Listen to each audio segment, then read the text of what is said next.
Sup, bitches? It's Chad Warden here.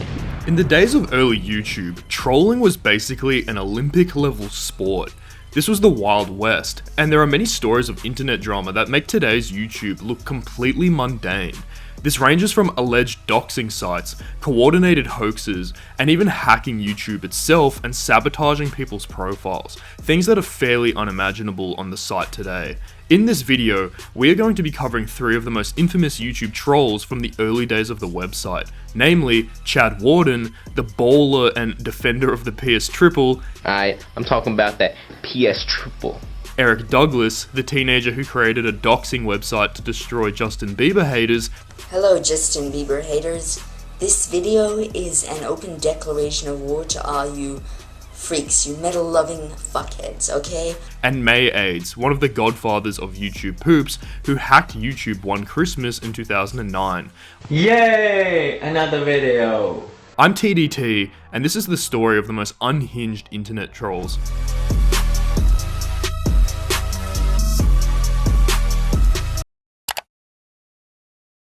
In the early days of the internet, what device you decided to play video games on was a serious matter. The debate between PC gamers and console gamers was particularly inflammatory. You know what pisses me the fuck off? PC gamers. PC gamers. On image boards like 4chan, PC gamers typically dominated and would harshly react to anyone who revealed they played on a console, often referring to them as console kiddies. Because this guy needs to be taught a lesson. This is another one of those darn console kiddies. It really pissed me off. In the 2000s, there was also a huge console war online due to the release of the 7th generation of consoles, such as the Xbox 360, PlayStation 3, and Nintendo Wii. Due to having a higher price point and less exclusives, the PlayStation 3 would have many critics upon release, critics who preferred the Xbox 360 for its many exclusives such as Halo 3. Only you went wrong with your PS3. I'll just keep playing my 360. Hope this song has helped you understand. Now you know how you killed your brand. On March 13th, 2007, in the midst of this online debate, a video would be uploaded to YouTube entitled "Why PS3 is Better Than the Wii and 360", featuring a Filipino man using heavy African American vernacular to argue for his position, while also using the song "We Fly High" by Jim Jones as his intro music. Sup, bitches? It's Chad Warden here.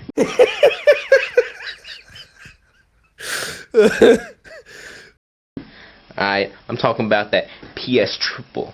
The PS Triple. I ain't talking about that Wii. That Wii shit. That shit, people will be talking about how it's all new and shit. But you know what I'm trying to say?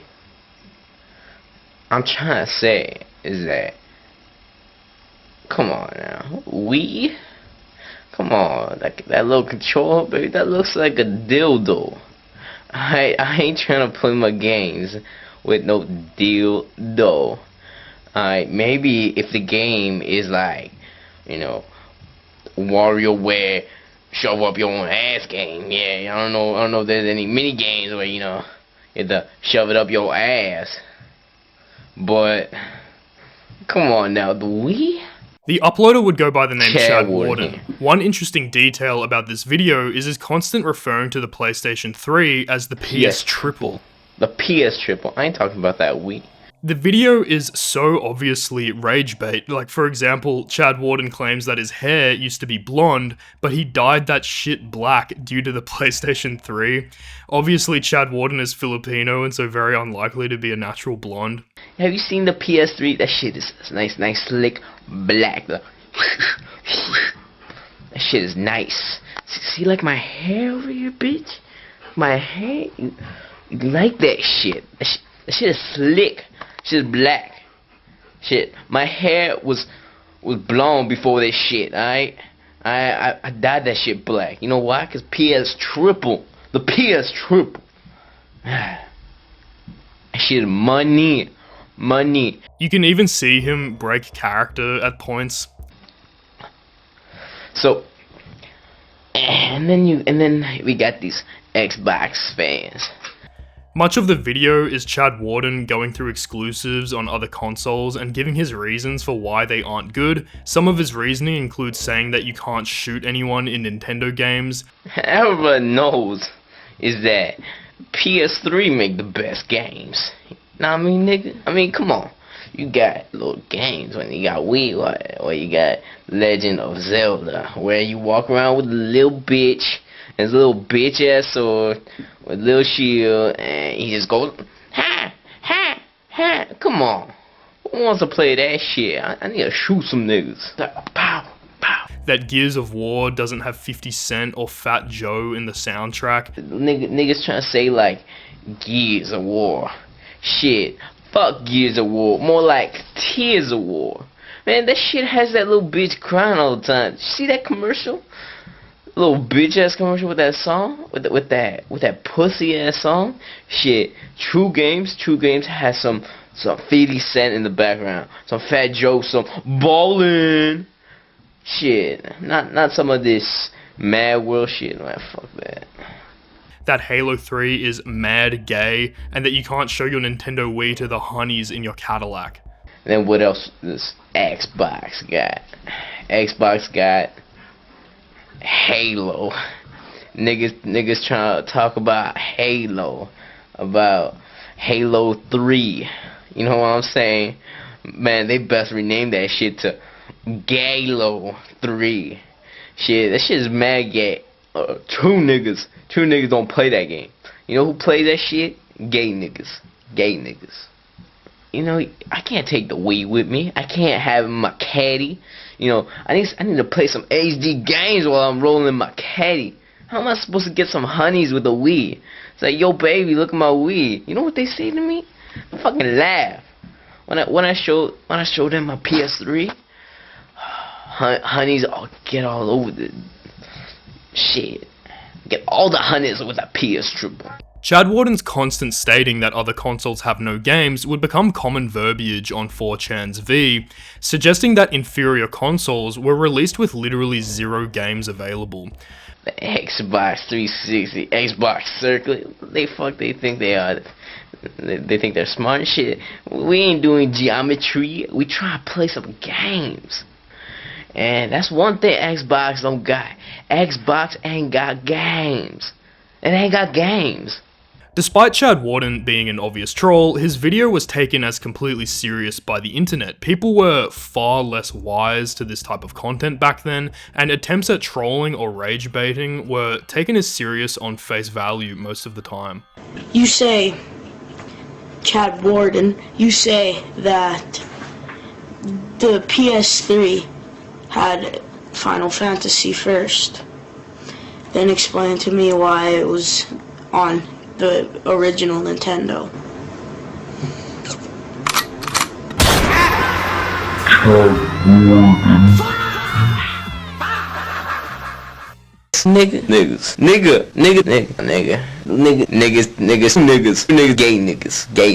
Nigga, fuck.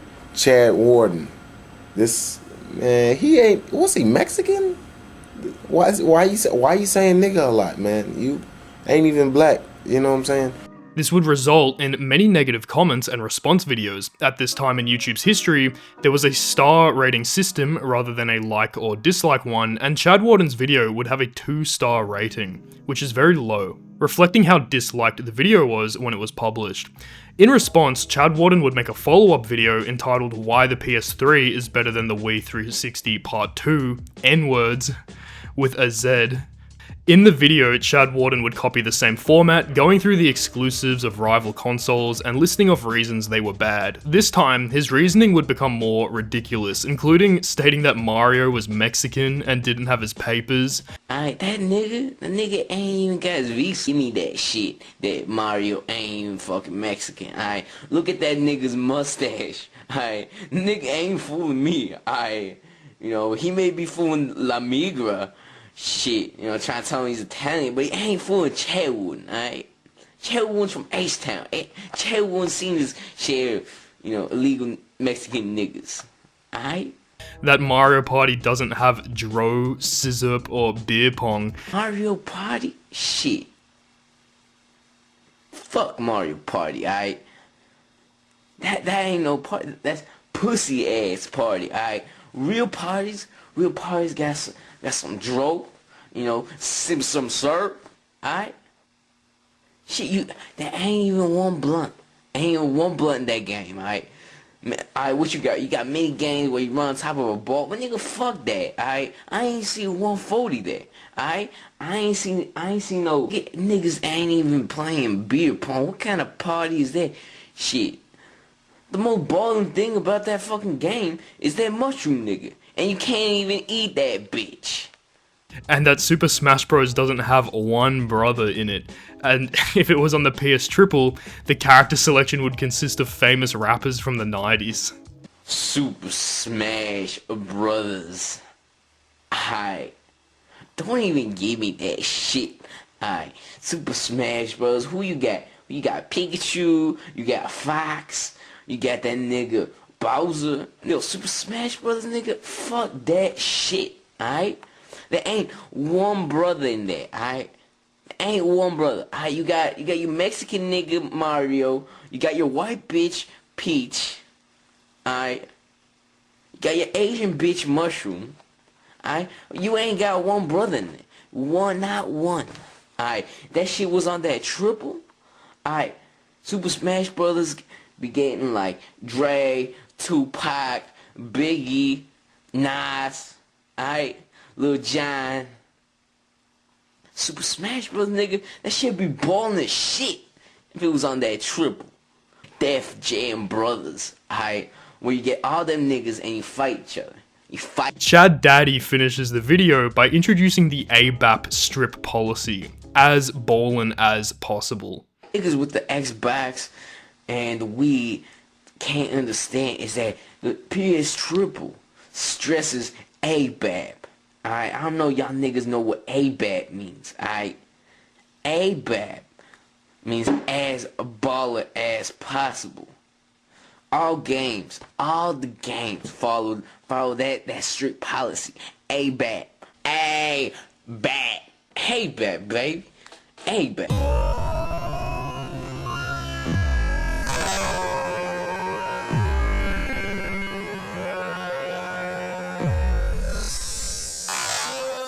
Similar to the first installment, this video would receive a lot of negative attention. Many commenters would claim that Chad Warden was lying about owning a Cadillac and that he wasn't as ballin' as he claimed.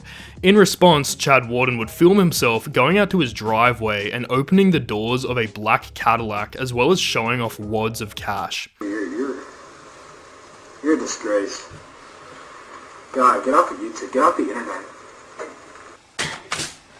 Oh shit. Oh shit, that ain't cash. That ain't cash money, baby. That's actually figment of your imagination, nigga. Shit. Want PS Triple? Want that triple? Right there, nigga. Right there. Right there. How about you want everywhere, nigga? Get the shit off my keyboard, nigga. Fuck that shit.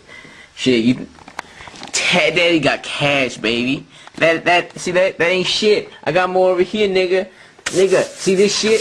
Chad Warden don't give a shit about hundreds, alright? Chad Warden don't give a shit about money, alright? Chad Warden is loaded, baby. Shit. I ain't even gonna pick that shit up, fuck. Guess who's wrong? You hear that? That's right. Sir. Later, a video would surface showing Chad Warden eating at a sushi restaurant. One thing notable about this video is that Chad Warden's friends are all seemingly nerdy white people, suggesting Chad Warden really wasn't about that life. And you can also hear that he isn't talking in Ebonics, basically revealing that he was a troll and the character was fake, despite how obvious this should have been from the start. Hey, you said you like spicy food. I do like spicy food. Lay on the side. Now you can try. Okay, so you're gonna die. Yes. I want to try some of this.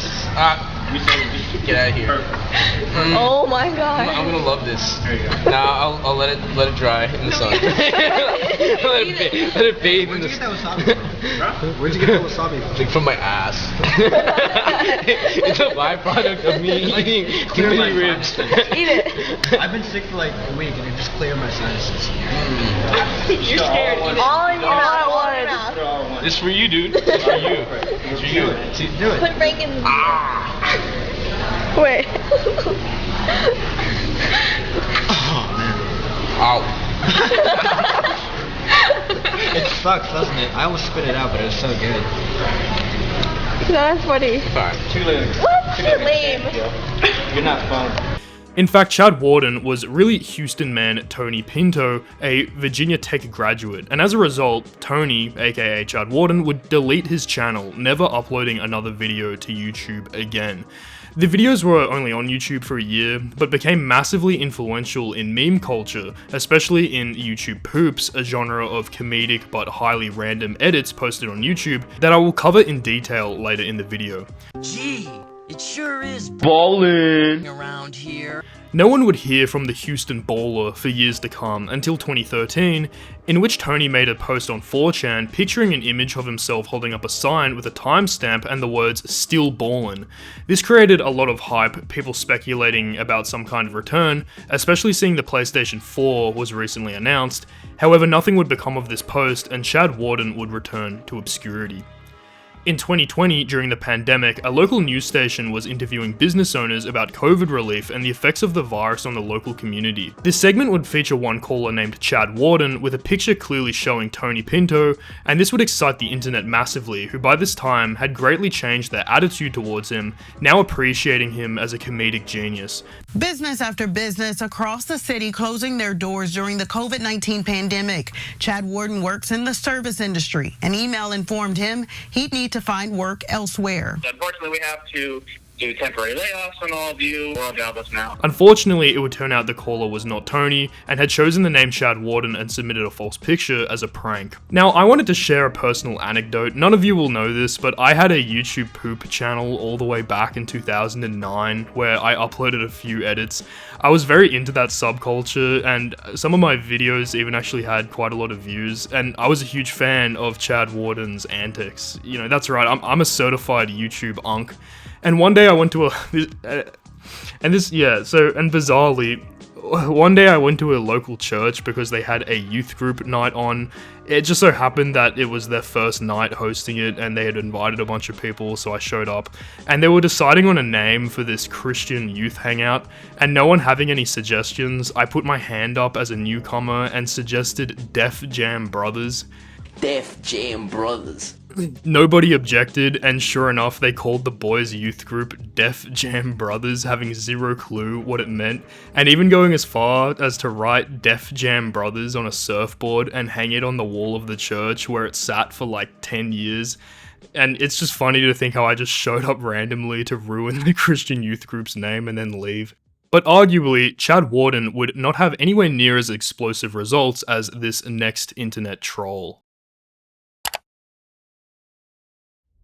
In 2009, Justin Bieber's hit song Baby featuring Ludacris would be released, and during these years, the music community was actually a surprisingly toxic place, with much of the music blogosphere consisting of grown men hating on bands and artists intended for teenage girls. Time for a rant. What I'm going to be doing in this video is 9 popular quotes quoted by Justin Bieber fangirls. Okay, Justin Bieber has to be like the worst music artist I've ever heard sing in my entire life. And his stupid fucking haircut. No, I would just punch it right the fuck off his head. I'd be like, scalped. Yes, my fucking fist would scalp his fucking skull. His fucking melon-shaped head would just be like, oh, know what to do now. Because he sounded like a 12-year-old. I mean, nobody who really likes that high-pitched, irritating little kid voice. It's just this kid singing and, you know, using his stupid image to attract all of these, you know, teenage girls to his show, which sell these huge arenas. I can't believe, no. And anybody out there that's like, you're just mad because, shut the fuck up. I will dunk your ass face first into a fucking deep fryer and serve you up in the middle of any goddamn fucking Burger King I can fucking find up and down the street just to fucking get a point across. People hate him, plain and simple, okay? And it's not because we're fucking jealous. It's because he is a fucking pimple on the ass of entertainment. Ah! See these middle fingers? It's for you, Justin Bieber, okay? It's just for you. You are literally the biggest fucking cock stain ever. Today, there are millions of TikTok artists trying to become pop stars, but in the early days of YouTube, many artists who wouldn't really stand out today would instead rage bait people into internet virality, such as Rebecca Black's Friday. Even young artists who honestly weren't bad at what they did and sounded no different to a lot of songs that actually get radio play would get a lot of hate, such as Maddie B Raps. I'm used to rapping on my own. Basically, if you had a primarily young female fan base, you would be targeted by the internet. And it was just a far more brutal place back then. And in the same vein, the song Baby by Justin Bieber would go on to become the most disliked video on YouTube for many years.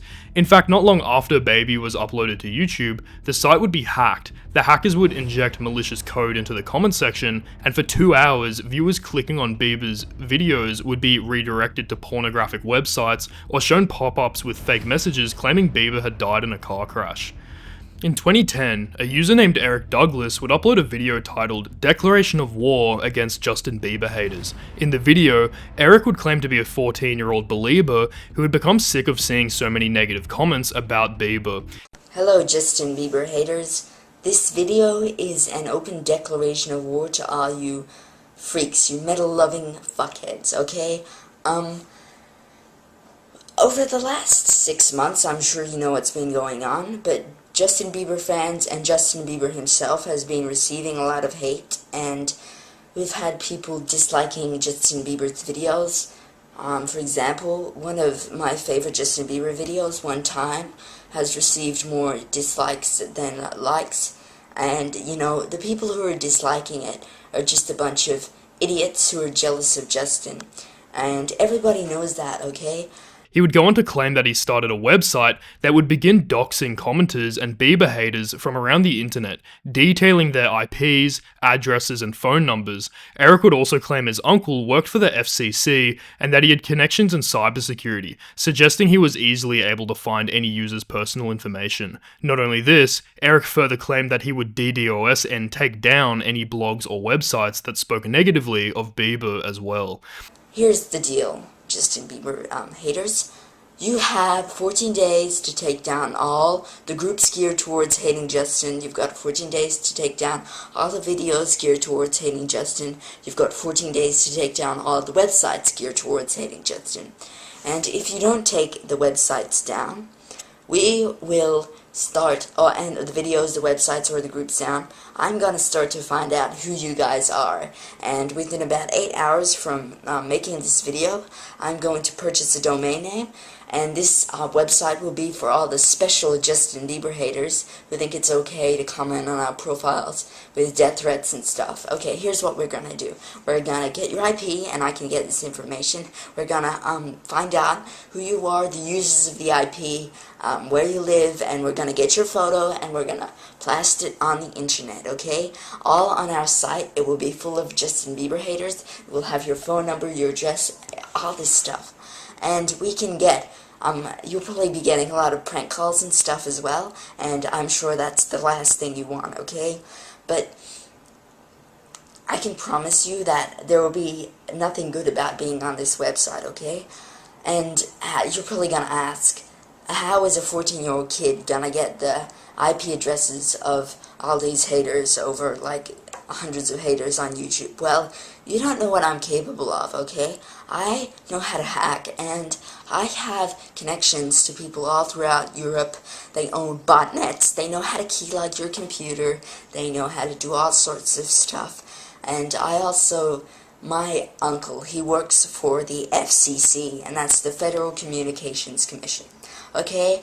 Now, he has his piece of software there where I can type in your IP address, and everything I need to know about you will come up, okay? And I can put you on my website, and yeah. And by the way, to all the Justin Bieber hating websites. In 14 days from posting this video, that's in 2 weeks, we will start DDoSing your sites, okay? And your sites are gonna be history, okay? Because the Justin Bieber hating has to stop, okay? Now might I add that the FCC, the company that the alphabet agency that my uncle works for, they actually have connections to the NSA, Homeland Security, and the FBI. And those agencies have the potential, have the right to put stuff down on your criminal record. And I know a lot of you are teenagers and stuff, and I'm sure that a criminal record is the last thing you'd be wanting. But I'm prepared to bring out the big guns against you stupid, tough guy Justin Bieber haters. Justice will be served. So fuck all you metal-loving Justin Bieber haters, fuck your metal music, fuck everything about you, okay? Because we're just simply not going to tolerate you, okay? Goodbye. Initially, the video wouldn't get any views until Eric decided to create a thread on 4chan's random board B, linking to his YouTube video.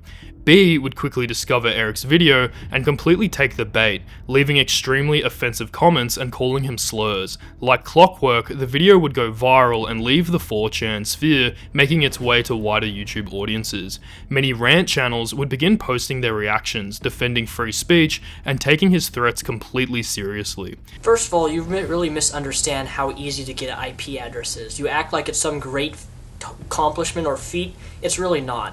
Any amateur can get a person's IP address. It's simple as pie. It's just like getting a license plate on someone's car. It's that simple. Take care, Eric Douglace. Eric's video would also evoke edgy anonymous users who would return cybersecurity threats and LARP about being ready to go to war. Following is a public message for Eric Douglace, who on the 8th of October 2010 posted a public video, quote, declaring war on Justin Bieber haters. But what you do not realize is that the war against you will never end until your life are ruined. And since you do not get this, you will not understand the pain that Anonymous can cause you. We are Anonymous. We are Legion. We do not forgive. We do not forget. In response, Eric would upload another video, doubling down on his declaration of war and stating he had already begun collecting IP addresses. His website would consist of an image of Justin Bieber with a countdown timer, allegedly counting down to when all the Bieber haters' details would be posted. The website would also be completely saturated with pop-ups and ads. Eric aggressively profiteering from the controversy. Eric would also announce a doomsday for 4chan's B and create another website with a countdown timer too. In addition, another young teenager named Jack Davis would begin uploading videos on the channel Josh YouTuber, claiming to be working on the site with Eric and joining in on the war. Shortly after, a YouTuber named Life in a Tent would make a rant video criticizing Eric. In this video, Life in a Tent would threaten Eric, an alleged 13-year-old, with acts of violence. Quickly, Life in a Tent would become the main internet champion against Eric Douglace. I'm gonna make a website so I can protect Justin Bieber! Oh my god! Oh, let's protect him! Again, shut the hell up. And he's gonna catch their IP and throw him in jail and get in trouble, blah blah blah. Shut up. You can't do shit. Ever heard of the Data Protection Act? That's illegal, motherfucker. And you better fucking know that. And if you don't, you should die. And I don't wish death on very many people. But you, son, took the cake. Despite this, Life in a Tent wasn't a particularly liked figure at the time, known essentially for being the godfather of clickbait. At this time on YouTube, it wasn't against the terms of service to upload misleading content, ergo, Life in a Tent would get views by uploading his rants with the same thumbnail and title as other viral videos, causing the viewer to click on them without expecting to see some guy in goggles ranting at them. This would not only cause YouTube to change their terms of service, but also eventually ban Life in a Tent as well, who now goes by Futuristic Hub and makes Minecraft porn on YouTube for children. In response, Eric would also declare war on Life in a Tent, claiming to have hacked Life in a Tent's blog and YouTube channel. Hello, Life in a Tent. You are my first target, alright? I'm declaring war against you now. You know what? I'm going to get your site taken down. I'm going to get your YouTube account suspended. I'm going to get the sheriff's department on your back. I'm going to get you arrested. Surely enough, Life in a Tent's website would appear to be a single image of Justin Bieber, with one line of text declaring that Eric Douglace had won.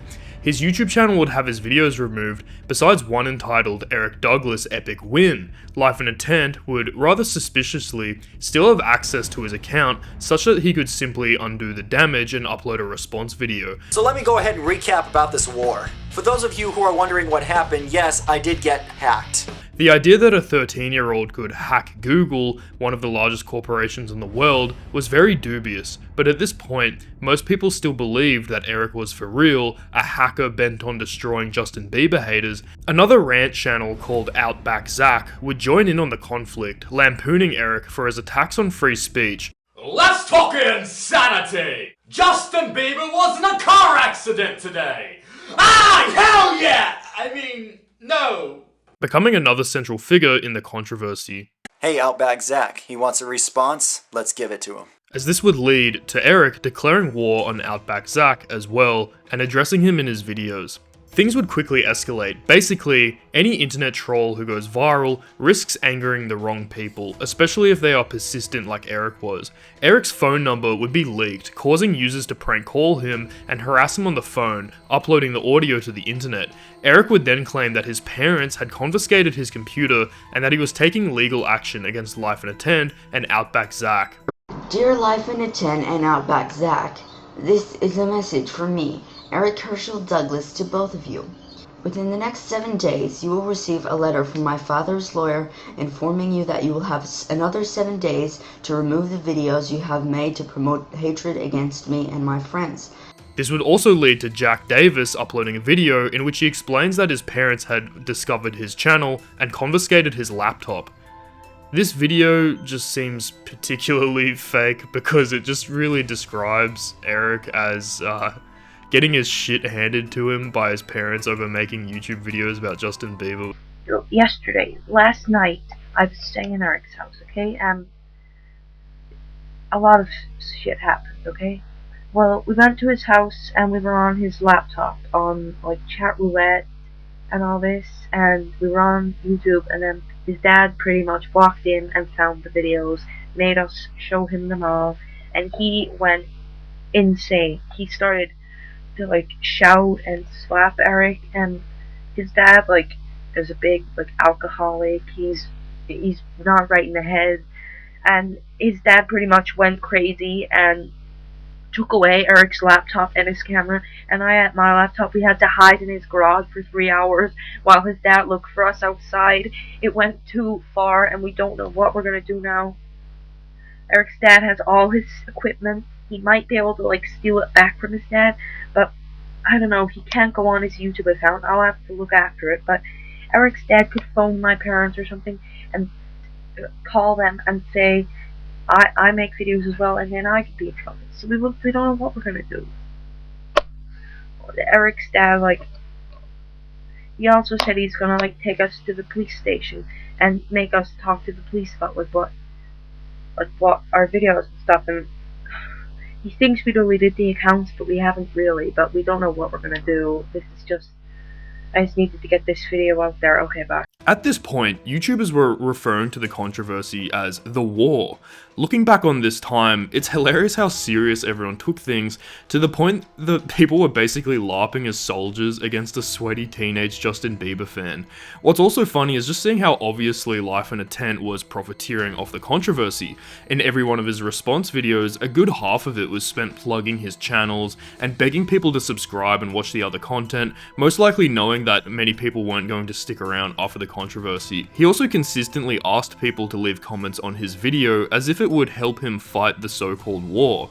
Now, I know a lot of you guys have supported me left and right throughout this war. Thank you so very much. But now I'm gonna do something for you guys. Since I know this Eric prick asshole is watching this channel and all the comments that you guys give out, I want you guys to personally put a comment below on what you have to say to that little fucktard. It could be as disgusting as you want, or threatening. I really don't give a damn, because that video was about free speech. So go ahead, what do you have to say about this Eric guy?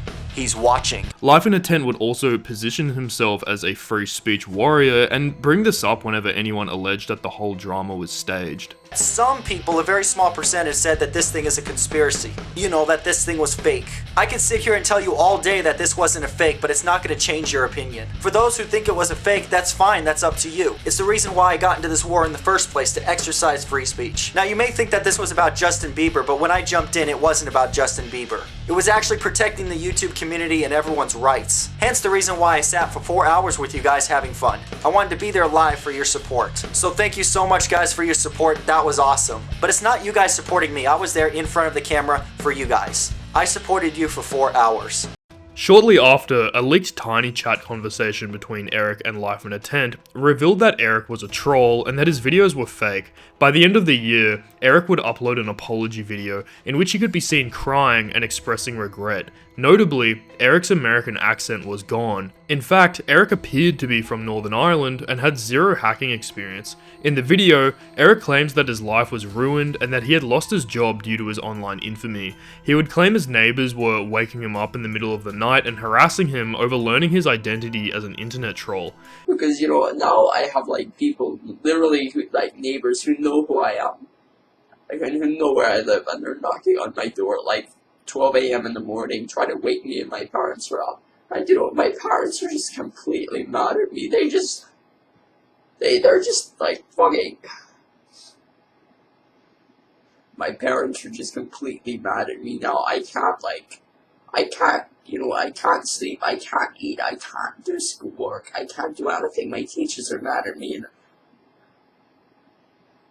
I was put on a detention because I haven't been concentrating on school much. And, you know, I just wanted to be a little bit famous, for goodness sake. I just wanted a little bit of attention, for goodness sake. I put my heart and effort into this to make it entertaining. And, you know, I wanted to get an acting career. I wanted to, like, get, like, a signed or something, you know, because I wanted to get into the acting business, for goodness sake. I wanted to make this, like, good, but, you know, it's just totally against me, for goodness sake. The authenticity of this video is also very questionable. In it, it appears Eric's accent changes between different Celtic countries. Some people noted he drifted into a South African accent by the end. Also, Eric claims that his motivations for the hoax were to become a famous actor and get signed, which is of course ridiculous. Very likely, this apology was another troll attempt at fostering controversy. I believe it's unlikely that Eric was even his real name, and it's also unlikely that he revealed any real information about himself throughout the course of the drama. What's more, as Eric's hoax was unraveling, his accomplice Jack Davis would also try to back out and upload a video asking people to stop harassing him. So most of you guys probably know what's happened in the last few days. Me and Eric are no longer friends. That's what I'm just gonna... We're still friends, but we're disassociating. I'm no longer in the war, so spam his channel, spam his videos. Why are you still being mean to me? Soon after the apology video, Life in a Tent would also come clean on a live stream, admitting that he wasn't hacked and that Eric and him had collaborated on the hoax. Yeah, no, that was all fake. Everything with Eric Douglace and Justin Bieber, all of that was completely fake back then. We were all trolling together. Soon after, Eric would then appear on a channel called Troll News, where he would shed insight into his motivations, acting as if the whole thing was some highly coordinated art project or something. This time, he also starts sounding like an Australian. So I kind of knew that this whole thing would create a lot of controversy because I was trying to take advantage of that specific group of people. I knew they'd respond to the character I was portraying, and I knew they would respond to the message my character was trying to get across. Not long after this, Eric would delete his channel and never be heard from again. Many people speculate about what might have happened to him, many wondering if he is even alive. 15 years later, no one has answers, and Eric has returned to the depths of obscurity. Hey guys, just a quick intermission. I recently set up a merch store as a way to try and monetize the channel. At the moment I only have a couple items, so if you want to support, you can buy the Wigger Trump shirt. Let me tell you, they don't want to see a white boy ball. The other one, you know, I was looking at Hassan Piker's fit. Instead of make the rich pay, this one says I'm gay. So yeah, if you want a shirt that says I'm gay on it that only terminally online people will understand, you know, just fucking buy this shit. Thanks for the support, guys. Also check out my Substack if you want something that isn't like, you know, just brain rot fucking slop. Anyway, back to the video. In the early days of YouTube, there wasn't full-time content creators who dedicated themselves to creating entertainment for us. Instead, what was available was a lot more humble. Our senses of humor were more simple, and a lot of what was considered funny was just driven by the novelty of seeing something on the internet, a still relatively new place. When YouTube came out in 2005, it was common for us and our friends to just film ourselves and upload whatever we could to the platform, no matter how nonsensical or pointless, just because it was so new and cool to see your video on the internet, something that today we take for granted. I personally know many people in their 30s now who have videos of themselves somewhere on YouTube as kids, having forgotten the passwords to their accounts long ago, just existing on the internet ad memoriam. Another example of early YouTube content was remixes. The This Is Sparta remix was a viral hit at the time. I mean, imagine being in the 2000s and having never even seen a meme before, or even heard anything like that, while today, remixes are everywhere. But even predating YouTube, a user named Super Yoshi in 2004 would create a video entitled The Adventures of Super Mario 3 Remixed. This is widely regarded as the first YouTube poop in internet history. There's only one real solution to this mess. A stray Christmas tree? A Koopa tail! Oh no, Luigi! We gotta get rid of this trash before it turns me all the way into a Koopa! Wow! I'd say he's hot on our tail! Wow! I'd say he's hot on our tail! Again, prior to video hosting sites like YouTube and the existence of full-time content creators, editing was a magical and mysterious thing that happened in production houses and in Hollywood. It was such an innocent time that simply seeing a property you knew edited to be different to what was expected was hilarious, while today, just switching the dialogue around on its own is very trivial and probably quite boring. Nonetheless, YouTube poop was born at this time. At first, the genre would consist mostly of simple edits in Windows Movie Maker, but over time, things would escalate to absurdity. Well, if it ain't a bunch of little kids. What you doing, little kids? Playing with my Wow, Vince! Shut the fuck up! Whoopsie though. Vince is so great. Every kid on the playground wants to him. What did you say, bitch nigga? Vince, wanna us? The genre would have many recurring memes and jokes that would appear across videos by different users, such as the aforementioned Chad Warden. An advanced YouTube poop would have so many references, even referencing other YouTube poops, references upon references, to the point that the genre felt like entering a simulacrum. If you showed this shit to your parents, they would just think you were a schizophrenic. The genre became so deeply meta, and it just didn't make sense to outsiders, which would also attract a lot of criticism, as I will discuss later. One of the earliest and most influential contributors to the genre went by the username MeiAIDS. In particular, MeiAIDS is often credited with the sentence mixing edits common in YouTube poops, in which characters have their dialogue switched around to say something comedic. Sonic's my best buddy. He deserves my beaters and ass. In addition, MeiAIDS would incorporate a lot of anime properties in his edits, often leaning on a sexually explicit sense of humor, as well as adult genres like YIF and hentai, gaining him a reputation as a degenerate.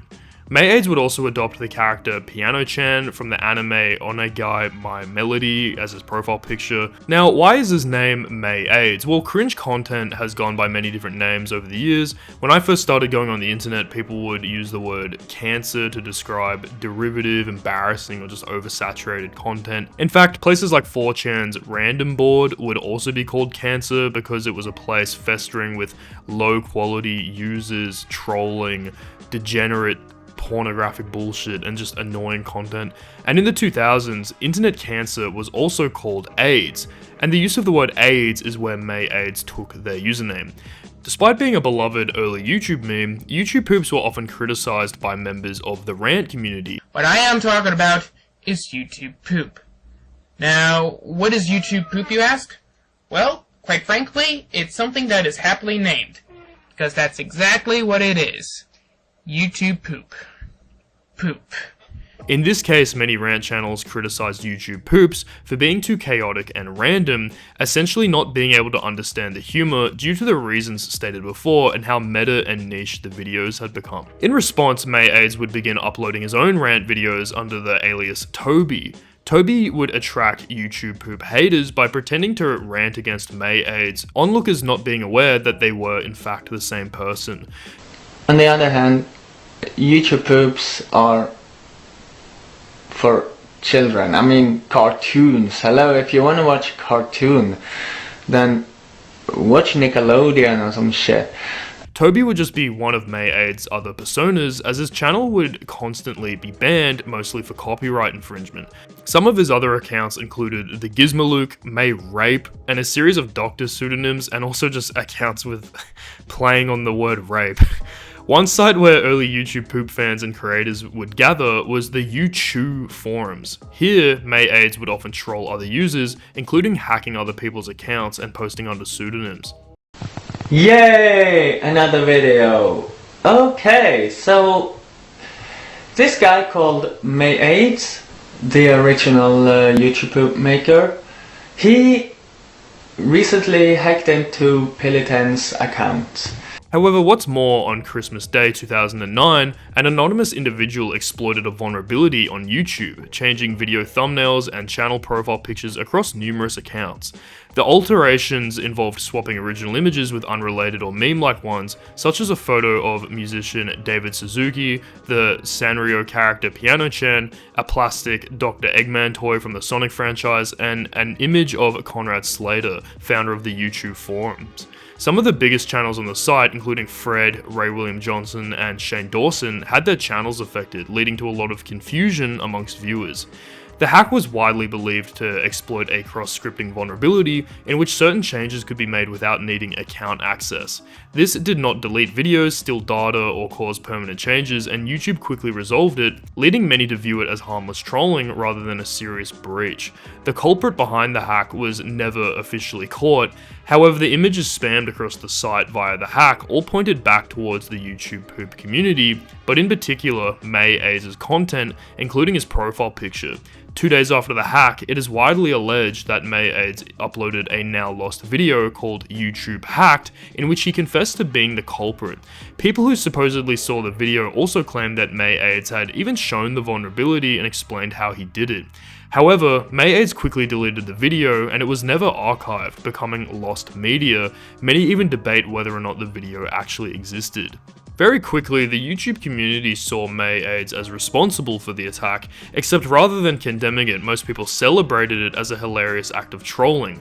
Less than 3 years later, MeiAIDS would disappear from the internet altogether.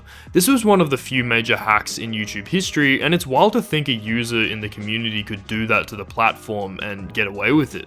Although tiny compared to today, by the end of 2009, YouTube wasn't a small site, being the largest video hosting platform on the internet, and it is very difficult to imagine any of these events taking place on today's YouTube, which is far more predictable and safe than it once was. Acts of trolling where a user deliberately sought controversy and tried to rage bait millions of people is largely a thing of the past, and it's worth mentioning all of these events took place in a time before the apology video era, where audiences didn't value creator accountability anywhere near as much as today, in which there are whole subreddits and channels dedicated to policing creators and their behavior. Instead, early YouTube was a time where people just didn't give a shit, and agents of chaos roamed the web trying to entertain themselves by any means necessary.